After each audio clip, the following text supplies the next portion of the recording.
আসসালামু আলাইকুম, স্বাগত জানাচ্ছি আরটিভির দুপুরের সংবাদে। আপনাদের সঙ্গে থাকছি আমি রিদওয়ানা বিনতে জলিল। রাজধানীতে দুপুর 1টা থেকে বিকেল 5টা পর্যন্ত 4 ঘন্টার জন্য কারফিউ শিথিল রয়েছে। এই সূচকে রাস্তাঘাট বাজারের মানুষের ভিড় বেড়েছে, চলাচল করছে যানবাহন। বিল দিতে অনেকে গ্যাস, পানি, বিদ্যুৎ অফিসে ভিড় করছেন। তৃতীয় দিনের মতো চলছে সাধারণ ছুটি। রাজধানীর বিভিন্ন স্থানে সিভিল প্রশাসনের অধীনে দায়িত্ব পালন করছেন সেনাবাহিনীর সদস্যরা। গুরুত্বপূর্ণ পয়েন্টে বিশেষ নজরদারির পাশাপাশি রাস্তায় তল্লাশি চলছে। এআর বাদলের রিপোর্ট। কঠোর বিধিনিষেধের মধ্যে রাজধানী সহ সারা দেশেই চলছে কারফিউ। আকাশে হেলিকপ্টার টহল দিচ্ছে, আর নিচে সেনাবাহিনী ও বিজিবির সাজোয়াজান। বিভিন্ন পয়েন্টে সর্বোচ্চ সতর্ক অবস্থায় আইন শৃঙ্খলা রক্ষাকারী বাহিনীর সদস্যরা। বিভিন্ন এলাকায় চেক পয়েন্টে তল্লাশি চলছে। যারা জরুরি প্রয়োজনে বের হচ্ছেন তাদেরকেও কাঁটাতার আর গান পয়েন্টের তল্লাশি চৌকি পার হয়ে যেতে হচ্ছে।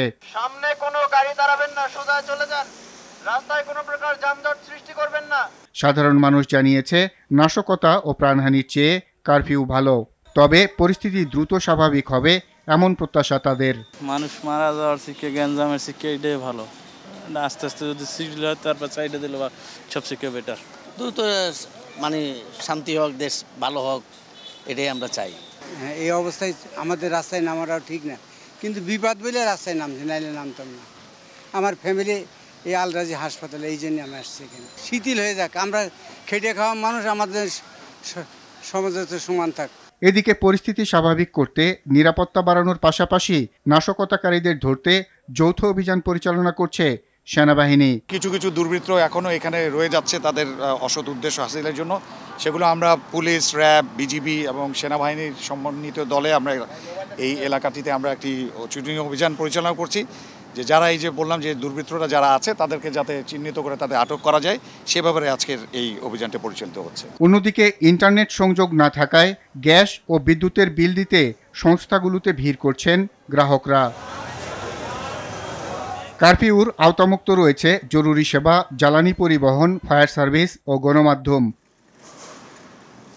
এআর বাদল, আরটিভি, ঢাকা। রাজধানীর খামারবাড়ি থেকে কারফিউ পরিস্থিতির খবর জানাবেন সহকর্মী এআর বাদল। রেদওয়ানা, আমি এই মুহূর্তে রাজধানীর খামারবাড়ি এলাকা থেকে যুক্ত হয়েছি। এখানে সেনাবাহিনীর যে চেকপোস্ট রয়েছে, এখানে আমরা দেখতে পাচ্ছি সেনাবাহিনী সকাল থেকেই যে যানবাহনগুলো এখান থেকে যাচ্ছে তাদেরকে তল্লাশি করছে এবং জিজ্ঞাসাবাদ করে যাদের গন্তব্য জরুরি প্রয়োজনে তাদেরকেই শুধু ছেড়ে দিচ্ছে এবং অন্যদেরকে ফিরিয়ে দেওয়া হচ্ছে। আমরা এমনটি দেখেছি। শুধু এই খামারবাড়ি পয়েন্টে না, রাজধানীর যে গুরুত্বপূর্ণ পয়েন্টগুলো রয়েছে সব জায়গাতেই সেনাবাহিনীর পাশাপাশি বিজিবি, র্যাব, আনসার সদস্য এবং পুলিশ বাহিনীর সদস্যরা একসাথে কাজ করছে। আমরা কিছুক্ষণ আগে সেনাবাহিনীর একজন মেজর ব্রিগেডিয়ার জেনারেলের সাথে কথা বলেছি। তিনি বলছেন যে যৌথভাবে তারা অভিযান পরিচালনা করছেন যারা নাশকতা চালিয়েছে তাদেরকে ধরার জন্য, এবং তারা মোটামুটি নিশ্চিত হয়েছেন যে শিক্ষার্থীদের যে আন্দোলন ছিল সেই শিক্ষার্থীরা আসলে নাশকতার সাথে জড়িত নয়। আপনারা দেখতে পাচ্ছেন যে কাঁটাতার দিয়ে কিভাবে রাস্তায় ব্যারিকেড দেয়া হয়েছে। ব্যারিকেড দিয়ে এখানে চলাচল নিয়ন্ত্রণ করে আসলে আর্মিরা এইসব চেকপোস্টে দায়িত্ব পালন করছেন এবং রাজধানী জুড়ে এই একই রকম অবস্থা বিরাজ করছে। আমরা দেখেছি যে আর্মিদের হেলিকপ্টার আকাশে টহল দিতে এবং পাশাপাশি সাজোয়া যান নিয়ে তারা বিভিন্ন এলাকায় প্রদক্ষিণ করছেন এবং যারা সন্দেহভাজন এবং যেসব তথ্য রয়েছে নাশকতাকারীদের বিরুদ্ধে সেসব জায়গায় তারা অভিযান পরিচালনা করছেন। এখন পর্যন্ত কোনো নাশকতার খবর পাওয়া যায়নি। রাজধানী জুড়েই আইন শৃঙ্খলা রক্ষাকারী বাহিনীর দখলে রয়েছে রাজধানী এবং তারা বেশ সতর্ক অবস্থায় রয়েছেন। এই কারফিউ আজকে 1টা থেকে 5টা পর্যন্ত শিথিল থাকবে এবং তারপরে অনির্দিষ্টকালের জন্য আবার শুরু হবে। পরবর্তীতে হয়তো কোনো নির্দেশনা আসলে এই কারফিউ চলবে কি চলবে না বা কতদিন চলবে সেই আপডেটটি জানা যাবে। এখন পর্যন্ত রাজধানীর পরিস্থিতি মোটামুটি শান্ত এবং নীরব। কোনো রকম বিশৃঙ্খলা পরিস্থিতি কোথাও উদ্ভব হয়েছে এরকম খবর আমরা পাইনি। তো রেদওয়ানা, এই ছিল আমার কাছে খামারবাড়ি থেকে সর্বশেষ খবর। এআর বাদল আমাদের জানাচ্ছিলেন আমাদের সহকর্মী। চট্টগ্রামে বেলা 11টা থেকে বিকেল 5টা পর্যন্ত কারফিউ শিথিল করা হয়েছে। এতে গণপরিবহন বন্ধ থাকলেও চলছে পণ্যবাহী ট্রাক। বরিশাল শহরে সেনাবাহিনী, বিজিবি, র্যাব এবং পুলিশ টহল দিলেও বেড়েছে মানুষের চলাচল। পরিস্থিতি স্বাভাবিক রয়েছে খুলনায়। রাজশাহীতে দুপুর 1টা থেকে বিকেল 5টা, বরিশালে 10টা থেকে বিকেল 5টা পর্যন্ত কারফিউ শিথিল করা হয়েছে। মানুষের চলাচল এবং যানবাহন চলাচল বেড়েছে মেহেরপুরে। এদিকে নির্বাহী আদেশে দিনাজপুর, পটুয়াখালী, নওগাঁ, পঞ্চগড়, শরীয়তপুর, ঝালকাঠিতে সকাল 8টা থেকে বিকেল 5টা পর্যন্ত কারফিউ শিথিল করা হয়েছে। ভোলা, বরগুনায় টহল দিচ্ছে নৌবাহিনী, কোস্টগার্ড।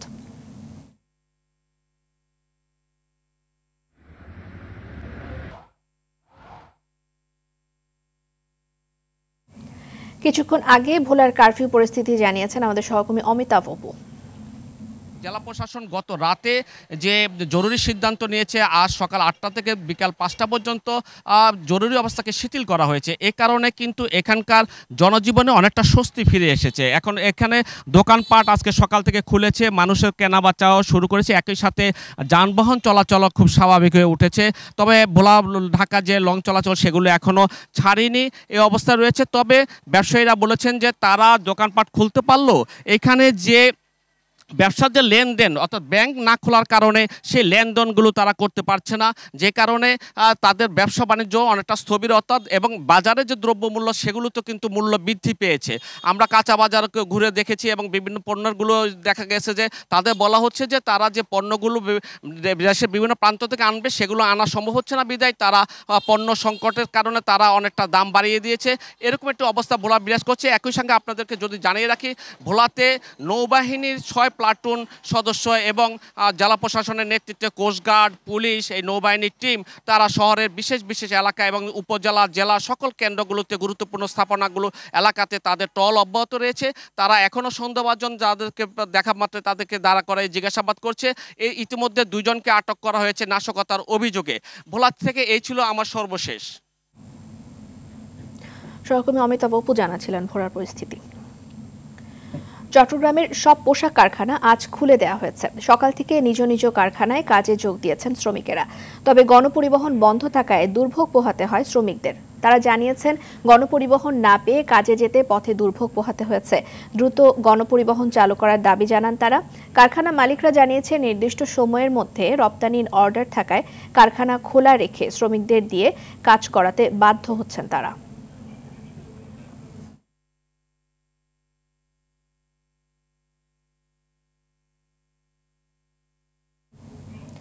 বেশ কয়েকদিনে উত্তাপের পর বাজারে কমতে শুরু করেছে নিত্যপণ্যের দাম। কেবল মরিচের দামই কমেছে 150 থেকে 200 টাকা, বিক্রি হচ্ছে 200 টাকা কেজি দরে। পটল, ঝিঙে, টমেটো, ঢেঁড়স সহ কমেছে বেশিরভাগ সবজির দাম।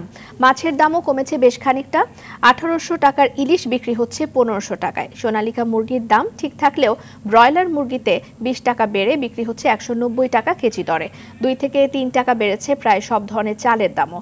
মিনিকেট বিক্রি হচ্ছে 68 থেকে 70, BR 28 54 থেকে 56 আর নাজিরশাল 74 থেকে 75 টাকায়। 2 দিন আগে টমেটো ছিলাম 300 টাকা, আজকে 200 টাকা 180 টাকা বিক্রি করতেছি।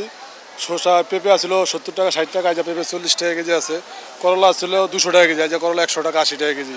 উস্তা ছিল 160, উস্তা আজকে 80 টাকা কেজি বিক্রি করতেছি। সরকারি, আধা সরকারি এবং স্বায়ত্তশাসিত প্রতিষ্ঠানে চাকরির সব গ্রেডে মেধার ভিত্তিতে 93% আর বাকি 7% কোটার ভিত্তিতে নিয়োগের ব্যবস্থা রেখে আজ জারি হচ্ছে প্রজ্ঞাপন।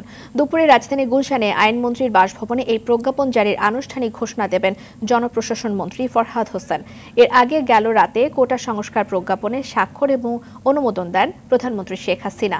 কোটার 7% মধ্যে বীর মুক্তিযোদ্ধা, শহীদ মুক্তিযোদ্ধা এবং বীরাঙ্গনার সন্তানদের জন্য 5%, ক্ষুদ্র জাতিগোষ্ঠীর জন্য 1% এবং প্রতিবন্ধী ও তৃতীয় লিঙ্গের জন্য 1% কোটা রাখা হয়েছে।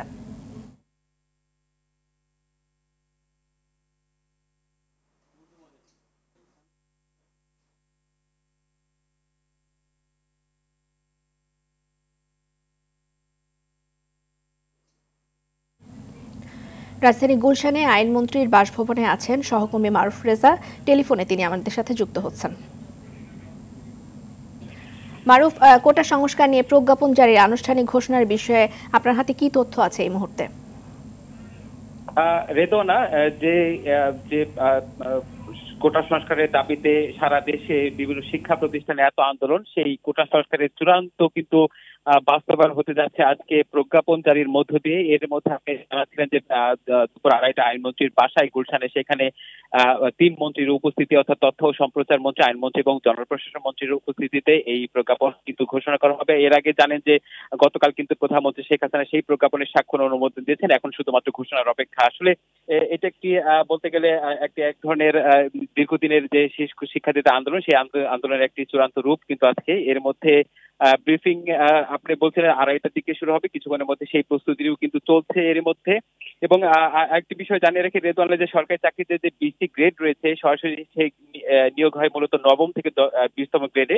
এর ফলে চাকরি সব গ্রেডে, অর্থাৎ এখন থেকে 9ম থেকে 20তম গ্রেড সরাসরি নিয়োগে 93% নিয়োগ হবে মেধার ভিত্তিতে, আপনি যেটি জানাচ্ছিলেন। এবং বাকি যে 7% রয়েছে, সেই 7%-এর মধ্যে বীর মুক্তিযোদ্ধা বা শহীদ মুক্তিযোদ্ধা, বীরাঙ্গনার সন্তান যারা রয়েছে তাদের জন্য 5% এবং ক্ষুদ্র জাতিগোষ্ঠীর জন্য 1% এবং প্রতিবন্ধী এবং তৃতীয় লিঙ্গের জন্য 1% কোটা বরাদ্দ রাখা হয়েছে। শিক্ষার্থীরা কিন্তু জানাচ্ছিলেন এর আগে যে তাদের যে আন্দোলন, সেই আন্দোলনকে কিন্তু প্রজ্ঞাপন যে পর্যন্ত না, সেটা প্রজ্ঞাপন আকারে জারি না হচ্ছে সে পর্যন্ত তাদের পক্ষ থেকে কিন্তু বলেছিলেন যে প্রজ্ঞাপন দেখে তারা পরবর্তী অবস্থান জানাবেন। আজকে এই প্রজ্ঞাপন, সেই প্রজ্ঞাপনের মধ্য দিয়ে কোটা সংস্কারের যে নতুন ধারা, সেটি কিন্তু বাস্তবায়ন হবে। এবং এর মধ্যে দিয়ে নিশ্চয়ই আজকে যারা সংশ্লিষ্ট মন্ত্রীরা রয়েছেন, যারা জনপ্রতিনিধিরা, যারা মন্ত্রিপরিষদ সদস্য যারা রয়েছেন, তারা নিশ্চয়ই সেই শিক্ষার্থীদের প্রতি নতুন ভাবে আহ্বান করবে শিক্ষা প্রতিষ্ঠানে ফিরে যাওয়ার। তো রেদওয়ানা, আমরা অপেক্ষা করছি এখানে সেই শিক্ষা প্রজ্ঞাপন জারির এই সংবাদ সম্মেলন শুরু হবে বেলা 2:30টায়।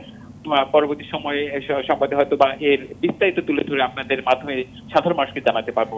নিশ্চয়ই আমরা অপেক্ষায় রইলাম। মারুফ, আপনাকে ধন্যবাদ। টেলিফোনে আমাদের সহকর্মী আমাদের সাথে যুক্ত হয়েছিলেন।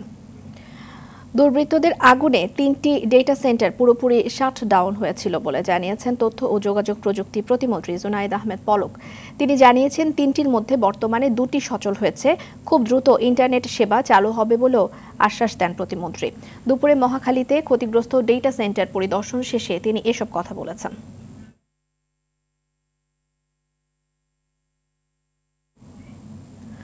চলমান কারফিউয়ের মধ্যে কক্সবাজার সমুদ্র সৈকতে আটকে পড়া পর্যটকেরা বাড়ি ফিরতে শুরু করেছেন। বাংলাদেশ সেনাবাহিনীর সহযোগিতায় সকাল থেকে 71টি বাসে প্রায় 5000 পর্যটককে বিশেষ ব্যবস্থাপনায় কক্সবাজার থেকে ঢাকা সহ দেশের বিভিন্ন গন্তব্যে পাঠানো হয়। এদিকে বান্দরবান থেকে প্রায় 78 জন পর্যটককে নিরাপদে বাড়ি পাঠানো হচ্ছে। এর আগেও সেনাবাহিনীর তত্ত্বাবধানে গেল দুদিনে কক্সবাজার থেকে 9000 পর্যটককে বাড়ি পাঠানো হয়। এছাড়া চলমান পরিস্থিতিতে খাগড়াছড়ি, রাঙামাটিতে আটকে পড়া পর্যটকদেরও নিরাপদে বাড়ি ফেরাতে কাজ করছে প্রশাসন।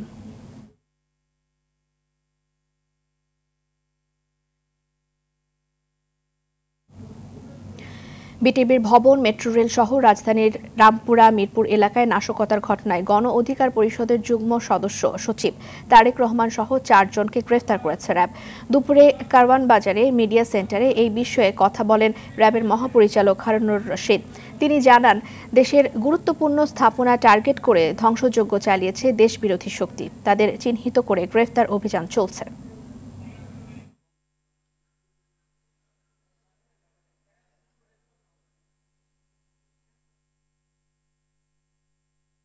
যখনই সুযোগ পায় তখন তারা এখানে আপনার এটাকে সহিংসতায় পরিণত করতে চায়, ভাঙচুর করতে চায়, ধ্বংসযজ্ঞ চালাতে। তাদের একটা ধারণা যে এই ধ্বংসযজ্ঞ চালিয়ে সহিংসতা করে এই আপনার এই জঙ্গি হামলা করে এই সরকারকে পতন ঘটানো, এটা আসলে ওই যে দিবা স্বপ্ন, এটা আসলে কোনোদিন এই স্বপ্ন তাদের বাস্তব হবে না।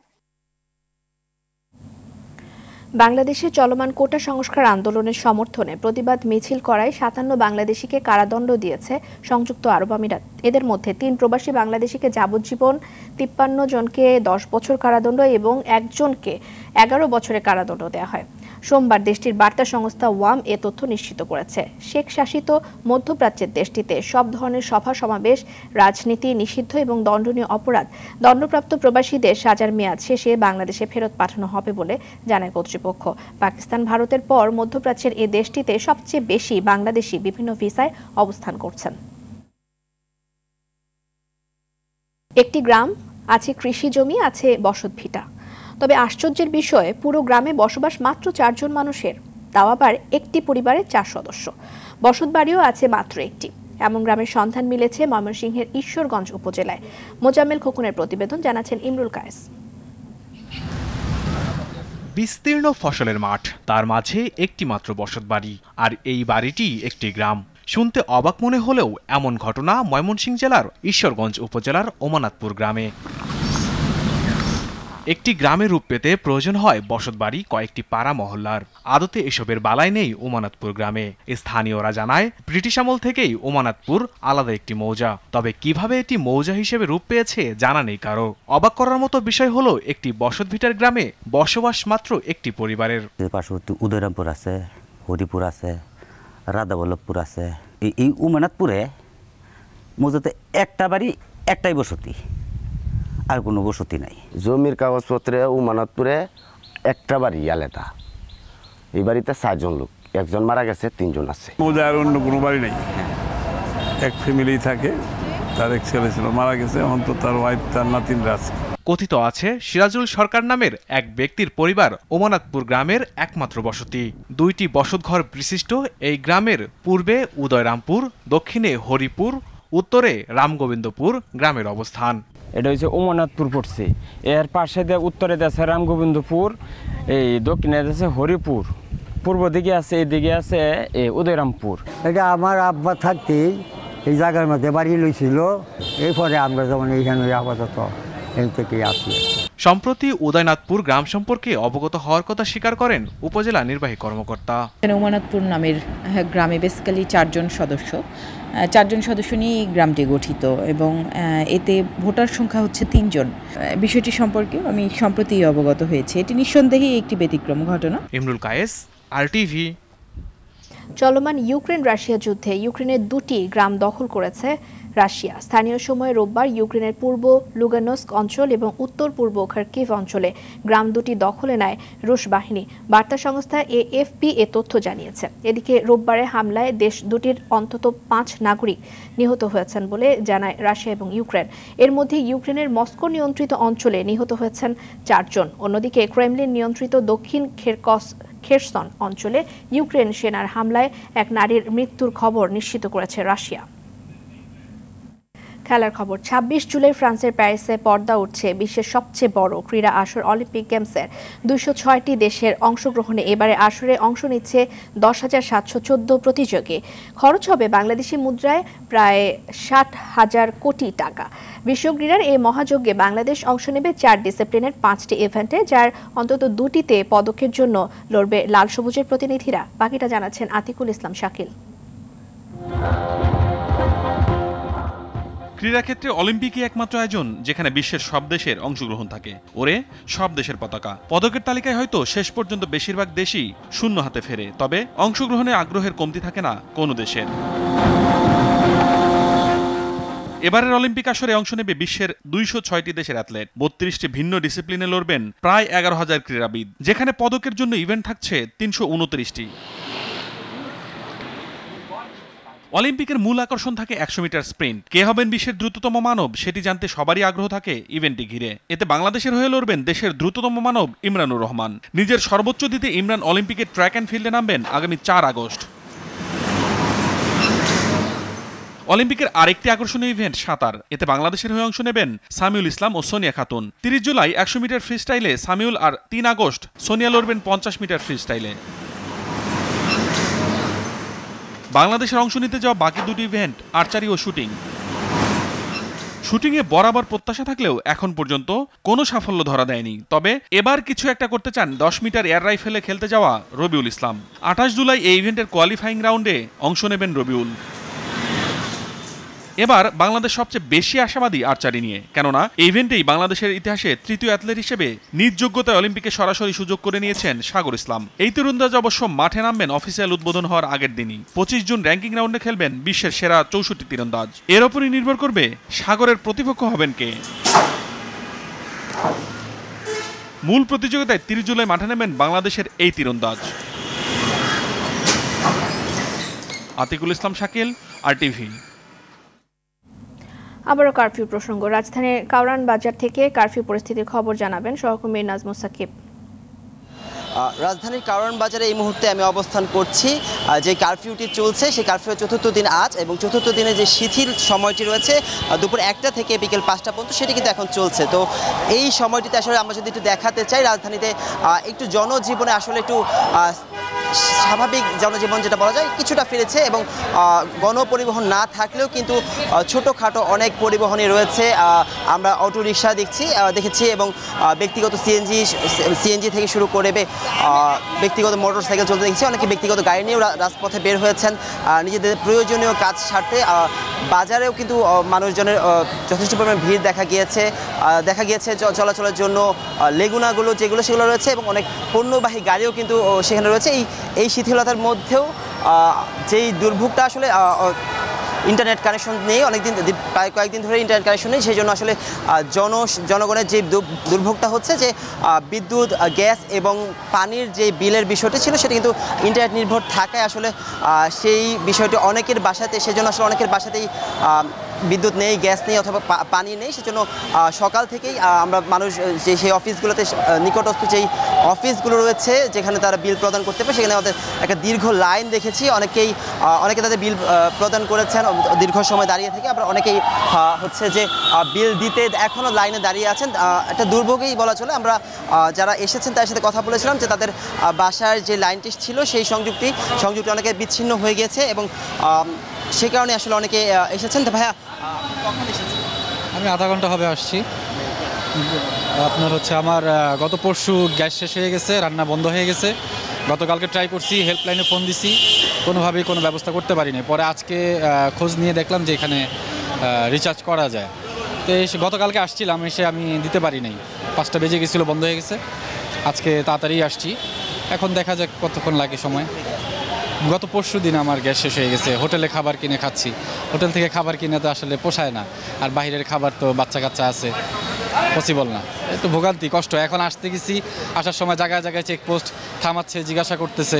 এখন আবার যে আমার কার্ড ভরে আবার বাসা পর্যন্ত যেতে পারবো কিভাবে জানি না, এখন আসতে বাধ্য হয়েছি আর কি। সব কিছু মিলিয়ে আসলে বলা যায় কিছুটা শিথিলতা আসলে রাজধানীতে এসেছে, এবং জনজীবনে কিছুটা স্বস্তি এখন ফিরতে শুরু করেছে।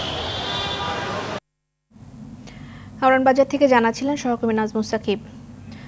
দুপুরের সংবাদ এ পর্যন্তই। সবশেষ সংবাদ জানতে যে কোনো মোবাইল ফোন থেকে 24141 নম্বরে ডায়াল করুন। জেলার সংবাদ বিকেল 4:45টায় দেখার আমন্ত্রণ রইল। ধন্যবাদ সবাইকে।